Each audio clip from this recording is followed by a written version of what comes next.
Hey everyone, welcome back to the Tax Show for People Who Owe. I'm Dave. And I'm Phil. And we're coming to the end of the year. Congratulations everyone. It's time for traditions, family, and what else, Phil? Finances. Finances.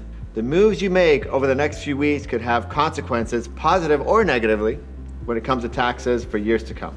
So Phil, tell us some of the things we should be thinking about over the last few weeks of the year. Very popular these days is the rise and maybe perhaps the fall of cryptocurrency. That seems to be a theme. And just like your capital holdings, whether it's stocks, now is an opportune time to really evaluate your portfolio and see if it's a good time to harvest or take some losses to preserve and use against your capital gains that you may have made this year. Yeah, we had shows in the past about many folks dabbling in crypto, side hustles, these types of things. So it's a good time to look at to do what, Phil? What should we be thinking about if we have a portfolio, we've traded, we've taken wins, losses, those types of things? What should we be looking at? Like I said, now is a good time to see if it's worth taking your losses and offsetting your capital gains, but also offsetting your ordinary income. When you're dealing with stocks, traditionally you have what we call a wash sale rule, where after you sell a position, you can't buy back into the same position for a period of 30 days. But good thing for crypto holders, if there's good news at all these days, is that 30-day rule doesn't apply to them. So they can get in and out as many times as they want? They can switch coins, whatever, or even switch from cryptocurrency to a traditional blue chip stock. Okay, so let's talk about side hustles. The folks that maybe picked up an extra source of income, aren't employed, don't have withholdings from their paycheck. What should they be thinking about?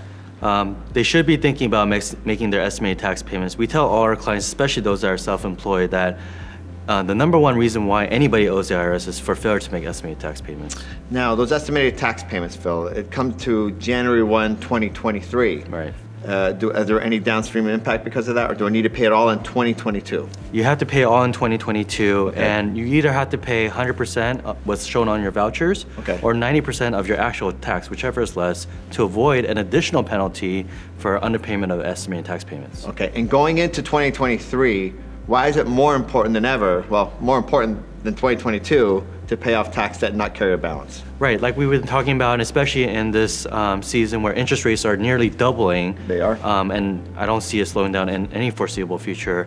That penalty is going to accrue interest, and so it's going to be more expensive to carry that penalty through the next year. Good point. So you would advise everyone who may even think about having a balance with the IRS or think they have one, pay it? Pay it soon and pay it now. So that might mean less presents for the kiddos, probably in my house too, but that's something we have to deal with to avoid the expensive interest. Right.